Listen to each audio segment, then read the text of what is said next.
Hey guys, it is me, Kisame Unlimited. Today is Thursday, and I have a top 10 to show for you guys today. My top 10 favorite classic Yu-Gi-Oh cards in the game. Now, because I wanted to stick to the 5 main first packs of Yu-Gi-Oh cards, I didn't want to choose starter decks. That means I only picked between Legend of Blue Eyes, Metal Raiders, Spell Ruler, Pharaoh's Servant, and Labyrinth Nightmare. So I only picked my top 10 favorite nostalgic cards that matter to me, and they're like my classic Yu-Gi-Oh cards. These are the cards that I look back and say, this card impacted me. I really like this card. So before we do this, don't forget to like the video. It's greatly appreciated. If you guys would like to see this segment continue, don't forget to like the video, because some segments that don't make the like count, I end up like cutting. Like my dueling segment, I took a little bit of a hiatus with it because it's not really doing that well. So if you guys would like to see this segment, the top 10 segment, continue for next month, please like it. It's greatly appreciated.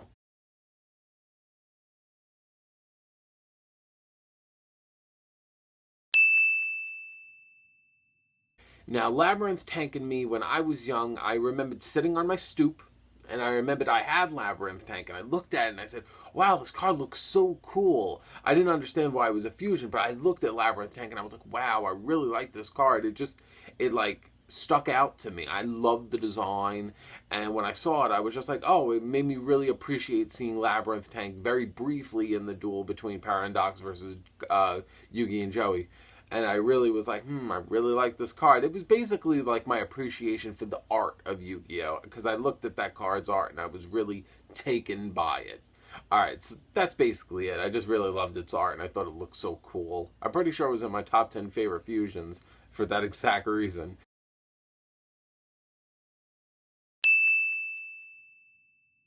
Now, people may not know why, but for the people that don't know, Overdrive was my first Yu-Gi-Oh! Card ever.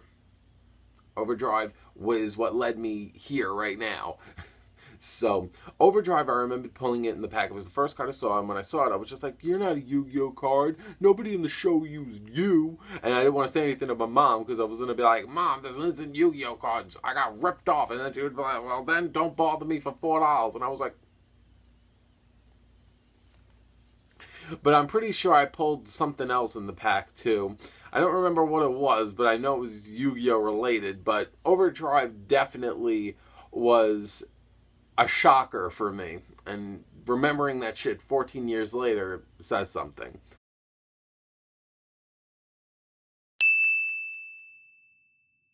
I used to be an EXODIA collector. I used to collect EXODIA heads left and right.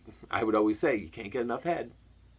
And Exodia was always just super fun. I always thought, when I was younger, I remembered I walked into a card shop and the person had a whole bunch of cards on display. Remember, I was probably like 11, 10, 12 at the most.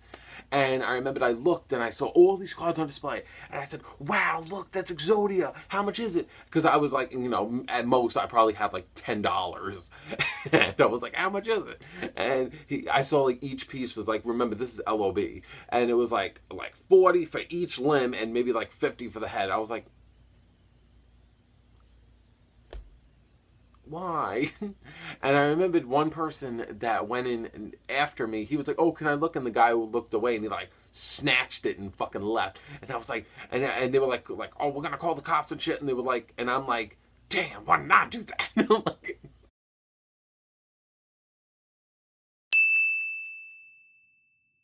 Mirror Force is something that kind of I started loving more when I was like in my, I want to say like 15, 16, maybe 17 genre. Probably 16. I'm going to say 16. My 16-year-old self.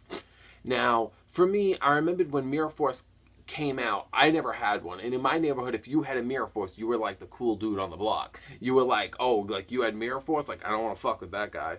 And what happened was my friend John had 2 Mirror Forces. So I was like, I'll trade you whatever you want. Take whatever you want from me, and I'll get Mirror Force. He was like, all right, here's my super rare Mirror Force. And at that time, Mirror Force was only as a super from Dark Beginners and as the original Ultra. And I remembered that I got the super rare from my friend, and I was like, oh, and at this point I already knew Spidey.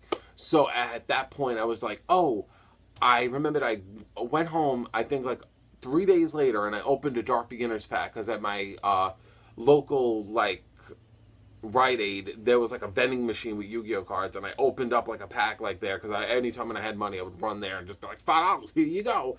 And I remember I opened like packs and shit all the time, and I got like another Mirror Force, and I was like, wow, but Mirror Force at that time was limited. So I said, Spidey, you know, I don't want anything from you. Just take this Mirror Force, because I would like to see you as like my rival, and it would be unfair if I had this busted ass trap card and you don't. So I just gave it to him for free.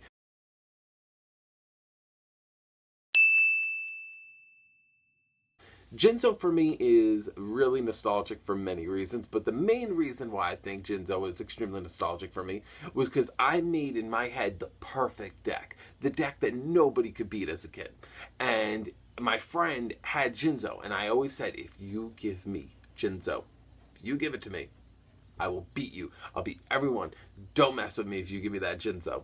And I made a big trade. Yet again, I was the kind of kid where I would throw everything at you. As long as it wasn't in my deck and it didn't involve, you know, it involved me making my deck stronger, I would do it. So I got Jinzo, and when I got Jinzo, I went up to Evan. I said, do you want a duel? And at that point, Evan was way better than me. Me and him sat down. I said, let's, you know, duke it out. Like, you want to see how good you are? Face me, face Jinzo, and just see how you do.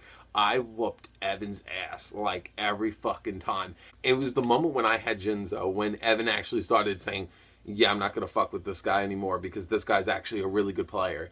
And I got such like a feeling of like, you know what, I'm not bad. I'm actually really good. I'm very smart. I actually made a really, really good competitive deck as a kid. So I was just very proud of myself, especially like just seeing like someone that was beating me for like months and months and just like kind of like shoving his foot in his mouth. I just really enjoyed that moment.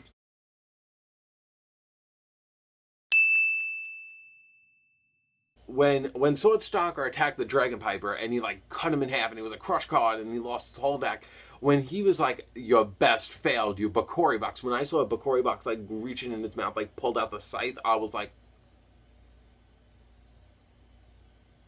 I thought BICKURIROX was so cool. And when I saw BICKURIROX go in for that like kill, I was like, bam. I was like, this card is so cool. I thought that originally at that point that BICKURIROX was Pegasus' ace monster until I saw like fucking Relinquish and Thousand Eyes Restrict later. I thought BICKURIROX looked so creepy, so menacing. I was like, damn, I thought it was just so eerie. And for me, like I said before, if you could like see like the bottom like of this row right here, like I like creepy horror flicks, and I thought like BICKURIROX like was like, wow, this is like Pennywise shit. I like this.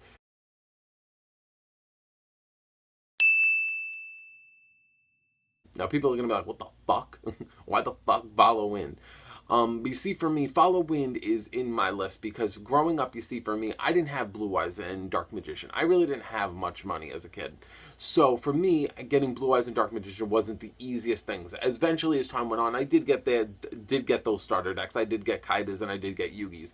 But the thing for me was I originally had a Japanese Crimson Sunbird. And Crimson Sunbird was the best card I had at that point when I was little. And Crimson Sunbird, equipped with Follow Wind, was stronger than Dark Magician, which was in my way of being like, this is my boss monster. Crimson Sunbird was mine. Crimson Sunbird wasn't in the first 5 Yu-Gi-Oh packs, so I can't count Crimson Sunbird. But I will count Follow Wind because it was the card that I would combo off Crimson Sunbird to beat Dark Magician and rival Blue Eyes White Dragon.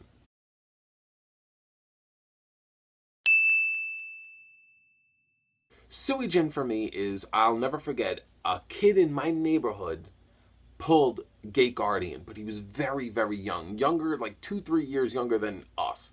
And we were like, me and my whole friends at that point, we were all like 11. So this was like an 8-year-old. And his mother was like, you will not trade with him. Don't take his stuff. And we were like, fuck. And he had Gate Guardian, and he pulled it in secret, and everyone wanted it, and I wanted it. But I mainly loved SUIJIN. SUIJIN was my favorite part of Gate Guardian.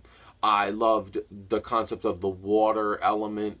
I liked how he looked like in the original card art. I really didn't like him that much as like the legs, but I thought he just looked so cool. And even as the legs, I loved watching the duel yet again with Paradox when I saw Yugi use Monster Reborn and bring back Suijin, and Suijin was like on Yugi's side. I was like, I like this. I don't know. It was just, he was very cool, and I always like I said, out of all the elements, I think water, you know, suits me the best. I love the water, so Suijin just stood out to me in so many ways. And I remembered when as I got older and I eventually got a Suijin just like from a random trade, I was like, you know what, I really am happy I made this trade.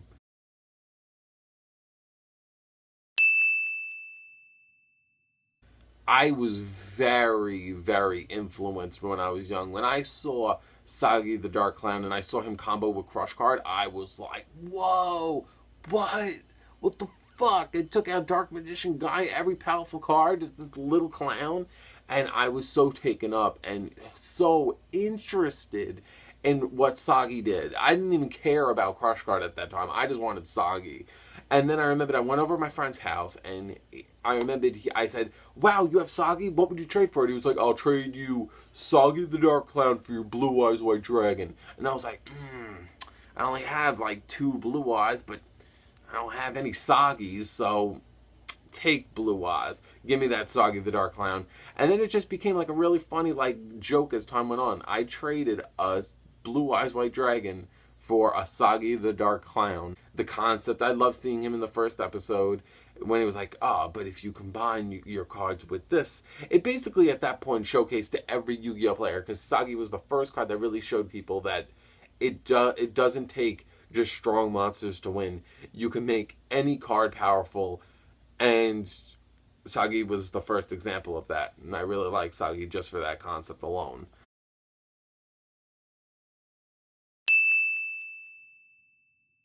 Now, Revival Gem would be that because I made videos about this before, that I love slime, and that's another reason why I love the Great archetype.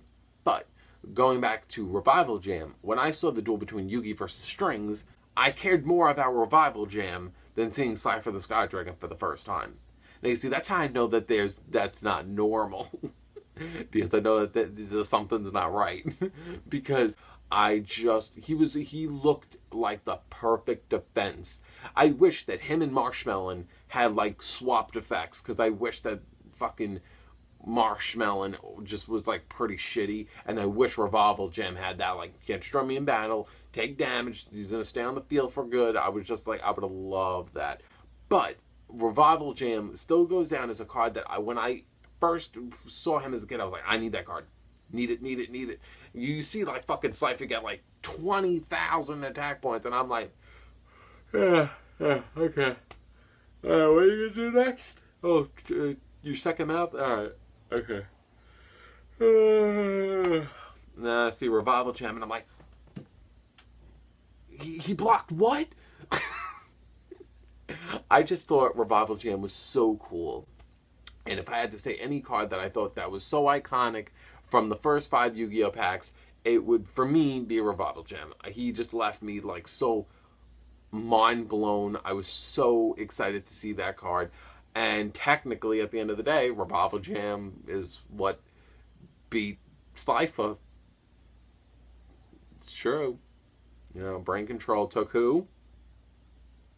Revival Jam. I hope you guys enjoyed this video, and if you guys had just as much fun watching this as I did recording this, leave it in the comments below and leave your top 10 favorite nostalgia cards from the first 5 packs of Yu-Gi-Oh! If you haven't already, like the video, comment below, like I said before, what's yours and how you feel about my list overall. I upload every Tuesday, Thursday, and Saturday. I hope you guys have a great day, and I will see you guys on Saturday when I will do the next student booth. Hope you guys have a great day, and I will see you guys later. Great evening. Sorry. All right.